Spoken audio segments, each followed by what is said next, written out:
নরম ইলিশ মাছের তেলে ভাজা স্বাদ আর তার মাঝে নাগা মরিচের তীব্র ঝাঁঝ। আহ, এই দুইয়ের মিলনে তৈরি হয় এক অদ্ভুত মোহময় খাবার। নাগা মরিচ ইলিশের মরিচ খোলা, কি মজা! মুখে দিলে একদিকে ইলিশের গ্রান, অন্যদিকে নাগা মরিচের তীক্ষ্ণ ঝাল, যেটা মুখে আগুন ধরায় না, বরং স্বাদে লাগায় বিদ্যুৎ। হ্যালো ভিউয়ার্স, আসসালামু আলাইকুম, শুভ দুপুর। যখন এই রেসিপি টেবিলে থাকে তখন পান্তা ভাত, ডাল সবই হয়ে পড়ে গৌণ। এটা এমন এক ডিশ যা একবার খেলে মনে হবে এই রান্নায় কারুকাজ করা হয়েছে অনেক অনেক ভালোবাসা দিয়ে। তো একবার এই রেসিপিটি ঘরে তৈরি করে ফেলুন, আর এই রেসিপি যে খেয়েছে তার বারবার খেতে মন চাইবে। এতই সুস্বাদু, দুর্দান্ত মজার এই নাগা মরিচ দিয়ে ইলিশের মরিচ খোলার রেসিপিটি। তো আজকে এই মজার সুস্বাদু রেসিপিটি আমি এই ভিডিওতে কত সহজে তুলে ধরেছি তা আপনারা ধৈর্য সহকারে একটু দেখবেন। তো কোনোভাবে ভিডিওটি স্কিপ করবেন না, তাহলে কিন্তু ভিডিওর কোনো কিছুই বুঝতে পারবেন না। Welcome to my channel মিশুস food flavour. মিশুস food flavour থেকে আমি মিশু আজকে আপনাদের জন্য একেবারে দুর্দান্ত মজার এই সময়ে জনপ্রিয় ইলিশ মাছের একটি মরিচ খোলার রেসিপি শেয়ার করতে চলে এসেছি। আর আজকে আমি তিনটে, অর্থাৎ এগুলো মাঝারি সাইজের তিনটে ইলিশ মাছ নিয়েছি।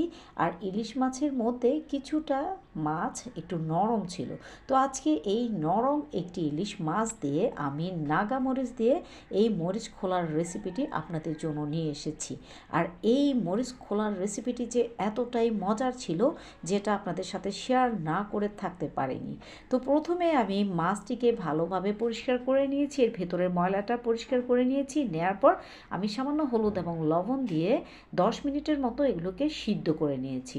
সিদ্ধ করার পর যখন এটি ঠান্ডা হয়েছে, ঠান্ডা হওয়ার পর আমি একটি প্লেটের মধ্যে নিয়ে একটি চামচের সাহায্যে এর কাঁটাগুলো পরিষ্কার করে নিচ্ছি।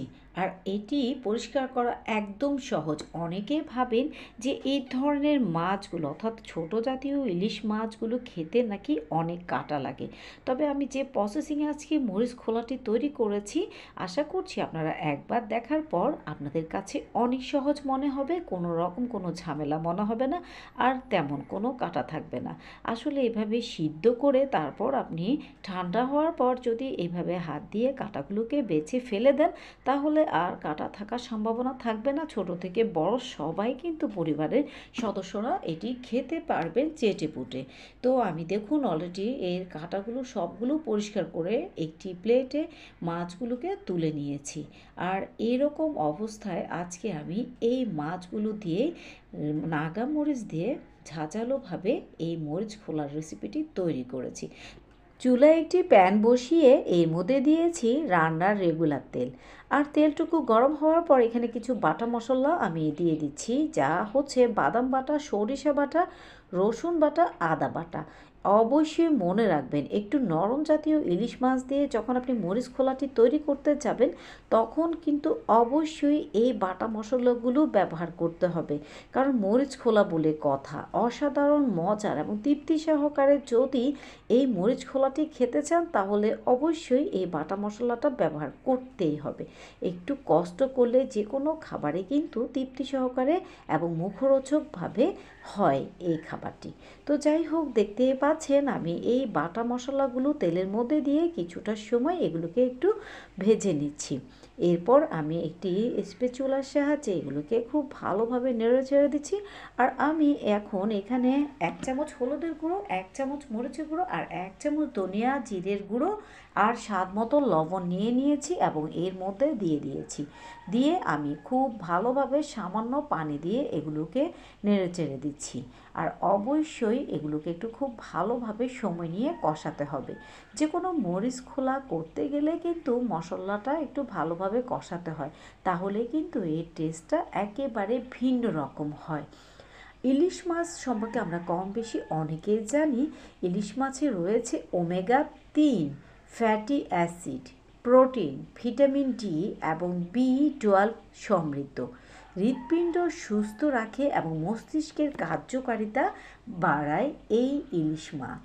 আর সাথে রয়েছে নাগামরিচ। নাগামরিচে রয়েছে অ্যান্টিঅক্সিডেন্টে ভরপুর, হজমে সহায়ক ও বিপাক ক্রিয়া বাড়ায়। সরিষা তেল ও মশলা, অর্থাৎ আমি এর সাথে যেসব উপকরণ ব্যবহার করেছি তাদের পুষ্টিগুণ সম্পর্কে আমি আপনাদেরকে একটু ধারণা দিচ্ছি। এই সরিষা তেল এবং যে মশলাটা আমি ব্যবহার করেছি তার মধ্যে রয়েছে রোগ প্রতিরোধ ক্ষমতা বাড়ায় এবং হজম ভালো রাখে। তো এরই মধ্যে আমি এখানে নাগামরিচের আচারটা আপনাদেরকে দেখিয়ে দিচ্ছি কি পরিমাণ আমি এর মধ্যে দিয়ে দেব। এই হলো প্রাণের নাগামরিচের আচার। আপনারা চাইলে এই আচারটি বাসায়ও তৈরি করে সংরক্ষণ করে খেতে পারেন বছরের পর বছর। আমি একটি চামচের সাহায্যে আধা চামচের চেয়েও সামান্য কম, অর্থাৎ একেবারে 4 ভাগের 1 ভাগ পরিমাণ এই নাগা মরিচের আচারটুকু অ্যাড করে দিচ্ছি এই মশলার সাথে। আমি কিন্তু কথা বলতে বলতে এই মশলার মধ্যে কিন্তু যে বেছে রাখা ইলিশ মাছটুকু রেখেছিলাম এটা এর মধ্যে দিয়ে দিয়েছি। দিয়ে আমি খুব ভালোভাবে একটু সময় নিয়ে এগুলোকে কষিয়ে নিয়েছি। কষিয়ে নেওয়ার মাঝখানে আমি এই নাগা মরিচটুকু অ্যাড করেছি। প্রথম দিকে আমি দিতে যাইনি, কারণ আমি আগে লাল মরিচের গুঁড়ো অ্যাড করেছিলাম। তাই আমি এই নাগা মরিচের যে একটা ফ্লেভার থাকে, এই ফ্লেভারটা ঠিক থাকার জন্যই আমি এটি মাঝামাঝি সময়ে অ্যাড করেছি। তো আপনারাও অবশ্যই আমার এই প্রসেসিংটা ফলো করে বাসায় একটিবার তৈরি করে খাবেন, কারণ এখন যেহেতু কম বেশি ইলিশ মাছ চোখে পড়ে, তাই অবশ্যই এই সুযোগটা কোনোভাবেই হাতছাড়া করবেন না। তো আমি এখন আপনাদেরকে দেখিয়ে দিচ্ছি আমার কিন্তু অনেকটা হয়ে এসেছে এই ইলিশ মাছের মরিচ খোলাটি। আমি একটি স্প্যাচুলা দিয়ে এটিকে ভালোভাবে নেড়েচেড়ে দিচ্ছি, দেখতেই পাচ্ছেন। আর এরকম অবস্থায় কিন্তু চুলার আঁচটা অবশ্যই কমিয়ে রাখবেন। প্রথম দিকে যে আপনার মিডিয়াম হিটে ছিল, এখন তা কিন্তু আস্তে আস্তে কমিয়ে রাখতে হবে, তা না হলে কিন্তু পুড়ে যাওয়ার সম্ভাবনা থাকে। তো অলরেডি আমার এই নাগা মরিচ দিয়ে তৈরি করা ইলিশ মাছের মরিচ খোলার রেসিপিটি কিন্তু অনেকটা হয়েই এসেছে। আমি আর 1 মিনিটের মতো রাখবো, রেখে তারপর আমি চুলার আঁচটি বন্ধ করে নামিয়ে ফেলবো। তো এর মধ্যে কিছুটা পুদিনা পাতাও অ্যাড করে দিয়েছি। তো আপনারা চাইলে এখানে ধনিয়া পাতাটাও অ্যাড করতে পারেন, অনেক সুন্দর একটি স্মেল আসে এই ধরনের নাগা মরিচ দিয়ে ইলিশের চচ্চড়ি অথবা মরিচ খোলা থেকে। তো আমার অলরেডি হয়ে গিয়েছে, এখন পরিবেশনের পালা। আর পরিবেশনের জন্য আমি একটি সার্ভিং প্লেটে এখানে কিছুটা এই মরিচ খোলাটি তুলে নিয়েছি। ওয়াও, কি বলবো, আলহামদুলিল্লাহ, এত সুন্দর হয়েছে এর কালারটা, আর খেতেও কিন্তু একেবারে দুর্দান্ত হয়েছে। আমার পরিবারের সদস্যরা শুধু এটাই বলেছে যে একেবারে ফাটাফাটি একটা রেসিপি তুমি আজকে শেয়ার করেছো আমাদের জন্য। তো যাই হোক, আপনাদের কাছে কেমন লেগেছে আমার আজকের এই মজার নাগা মরিচ দিয়ে ইলিশ মাছের মরিচ খোলার রেসিপিটি? আশা করছি অবশ্যই আপনারা আমার এই প্রসেসিংটা ফলো করে বাসায় একটিবার তৈরি করবেন, আর আমাকে কমেন্ট করে জানাবেন এই মরিচ খোলার রেসিপিটা আপনাদের কেমন লেগেছে। যে সকল শুভাকাঙ্ক্ষী বন্ধুরা প্রথম থেকে শেষ পর্যন্ত আমার ভিডিও সঙ্গে ছিলেন, আপনাদের সবাইকে অনেক অনেক আন্তরিক শুভেচ্ছা ও ভালোবাসা জানাচ্ছি, কারণ আপনাদের উৎসাহে আজকে আমি কাজ করার অনুপ্রেরণা পাচ্ছি। আর তাই চেষ্টা করছি নতুন নতুন একটু ভিন্ন স্বাদের কিছু রেসিপি শেয়ার করার জন্য। তো আপনাদের কাছে শুধু এটাই রিকোয়েস্ট করব, আপনারা ভিডিওটি দেখার সময় অবশ্যই একটি লাইক দিয়ে পুরো ভিডিওটি দেখে নেবেন, আর অবশ্যই আমাকে কমেন্ট করে জানাবেন আমার রেসিপিগুলো আপনাদের কাছে কেমন লাগছে। নেক্সট আরও একটি ভিডিও দেখার আমন্ত্রণ জানিয়ে আজকের মতো এখানেই বিদায় নিচ্ছি। সবাই ভালো থাকবেন। আল্লাহ হাফেজ।